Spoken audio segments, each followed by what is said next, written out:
Hello guys, আসসালামু আলাইকুম। কেমন আছেন সবাই? আশা করি সবাই ভালো আছেন। আমি আল্লাহর রহমতে ভালো আছি। আজকে চলে আসছি আমি আমাদের লবণা মাঠে। তো আজকে দেখাই দেবো আপনাদেরকে লবণা মাঠ।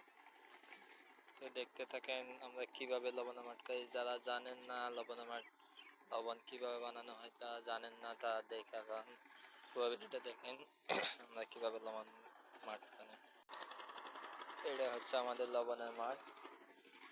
তো এটাতে আমরা পলিথিন বিছাই। তো এটাতে পলিথিন বিছায়া লবণ পানি দিয়ে আমরা লবণ ফোটাই। তো এটাতে আমরা পানি যাতে দাগ করি, যাতে লবণ পানি বানানো যায়। এখানে এখানে আমরা লবণ পানি বানানো হয় এখানে। তো আমরা বর্ষাকালে লবণ এরকম একটা গর্ত করে, বড় একটা গর্ত করে লবণগুলো জমাইয়া রাখি, যাতে বেশি দামে বেচা কিনা হয়।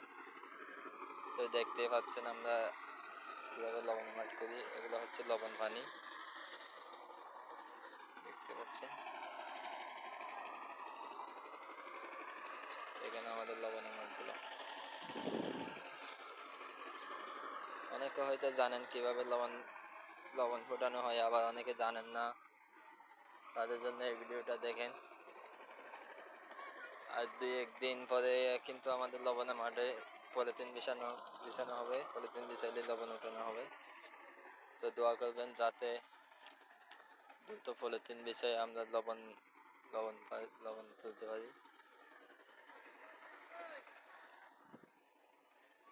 দোয়া করবেন। আসসালামু আলাইকুম।